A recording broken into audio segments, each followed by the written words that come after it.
عزیزان گرامی، آپ جانتے نہیں کہ محبوب خدا صلی اللہ علیہ وسلم کا دور ہے، ایک بچہ جو یتیم ہے، باپ کا سایہ سر سے اٹھ گیا، اب گھر میں کمانے والا کوئی نہیں ہے، اب اس کی ماں فقط تن پر ایک لباس، جب وہ بھی پھٹا، جسم چھلکا، بیٹا کہنے لگا ماں اب حد ہو گئی، جاتا ہوں کسی سے مانگتا ہوں۔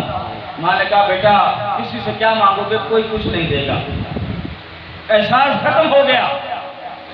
اس نے کہا ماں کیسی بات کرتی ہے، چچا ہے، رشتہ دار ہے، قبیلہ ہے۔ اس نے کہا چلو، سب کے پاس گیا، سب نے خالی لوٹا دیا۔ بیٹا آ کر ماں کو کہتا ہے ماں ایک در ایسا بھی ہے جہاں کسی کو خالی نہیں لوٹا، ایک در ایسا بھی ہے۔ اس نے کہا بیٹا جانتا نہیں ہمارا دین اور ہے، اس کا دین اور ہے۔ وہ کہنے لگا ماں مجھے عقل ہے، میں جا کر کہوں گا یا رسول اللہ کچھ دے دے لیکن کلمہ نہیں پڑھوں گا۔ ماں نے کہا یہ شرط لگا لو، جاؤ لے لو۔ اب گیا، دروازے کے قریب کھڑا ہوا، میرے آقا نے صحابہ سے فرمایا اسے لے کر آؤ۔ صحابہ لے کر آئے، میرے آقا نے فرمایا کیسے آنا ہوا؟ عرض کرتا ہے یا رسول اللہ کچھ مانگنے آیا ہوں لیکن اپنی شرط پر مانگوں گا۔ شرط کیا ہے؟ یا رسول اللہ آپ کا دین نہیں قبول کروں گا، آپ کا کلمہ نہیں پڑھوں گا، مسلمان نہیں بنوں گا۔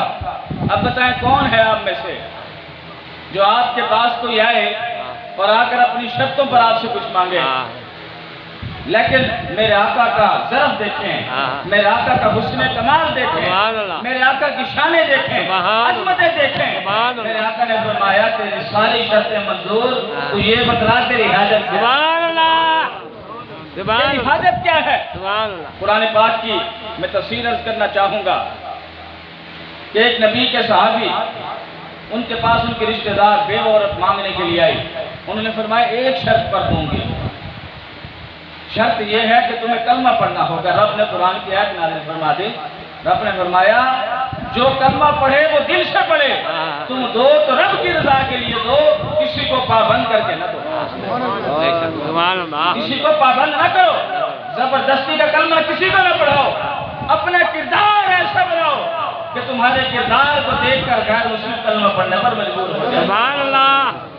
حضرت امام احمد بن حنبل کا جنازہ ہے، آپ اندازہ کر سکتے ہیں تاریخ میں جو سب سے بڑے جنازے ہوئے، پہلے نمبر پر جنازہ حضرت امام جعفر صادق علیہ السلام کا ہے، تیسرے نمبر پر حضرت امام احمد بن حنبل کا جنازہ ہے، اور آپ کے جنازہ وہ جنازہ ہے جس میں 20,000 غیر مسلموں نے کلمہ پڑھ کر ایمان قبول کیا۔ ایک یہودی زاروں قطار ہو رہا تھا، مسلمانوں نے پوچھا تیرا کیا کام ہے؟ بیگانے کی شادی میں عبداللہ دیوانہ تیرا کیا واسطہ؟ ہم مسلمان تو یہودی۔ اس نے کہا رب کعبہ کی قسم میری 4 بیٹیاں تھیں، میں جب بھی وقت امام کے پاس گیا اس نے مجھے خالی نہیں لوٹایا، مجھے خالی نہیں لوٹایا۔ وہ کہنے لگا اچھا اب تو چاہتا کیا ہے؟ وہ کہنے لگے یار جو آخری عبادت تم کرنے لگے ہو میں بھی یہ کرنا چاہتا ہوں۔ انہوں نے کہا تو یہودی، تیرے دین کے اندر مذہب میں جنازہ نہیں ہے۔ اس نے کہا کہ حضرت احمد بن حنبل کے مجھ پر اتنے احسانات ہیں، میں ان کی خاطر کلمہ پڑھنے کے لیے بھی تیار ہوں۔ اپنا کردار ایسا بنائیں۔ ایک محبوب کریم صلی اللہ علیہ وسلم کے صحابی تجارت کرتے تھے، آپ نے محبوب کی بارگاہ میں کلمہ پڑھا اور اس کے بعد تجارت سیکھی۔ سنیں ہمارا دین کیسی تجارت کے اصول بتلاتا ہے۔ اب وہ گئے منڈی میں، اب ایک کافر گھوڑا لے کر آیا، کہنے لگا آؤ گھوڑا خرید کر لو۔ کتنے کا ہے؟ کہنے لگا گھوڑا ہے 250 درہم کا۔ آپ نے فرمایا دو یار سواری کر کے دیکھتا ہوں۔ سواری کر کے واپس آئے، آپ نے فرمایا 250 کا نہیں 700 درہم کا ہے۔ وہ کہنے لگے کمال ہے، بڑا عجب اصول دیکھا ہے، جب ہم پہلے قیمت بتلاتے تھے 250 تو آپ 200 کہتے تھے، آج 700۔ فرمانے لگے میں نے سواری کر کے دیکھی ہے، سواری کے لیے بڑا لاجواب ہے، بچے اور خاندان کی عورتیں بھی سواری کر سکتی ہیں۔ وہ کہنے لگے بات یہ نہیں ہے، ہمیشہ خریدار کی کوشش ہوتی ہے 2 پیسے چیز کم مل جائے۔ انہوں نے کہا جب تک بکے نہ تھے کوئی پوچھتا نہ تھا۔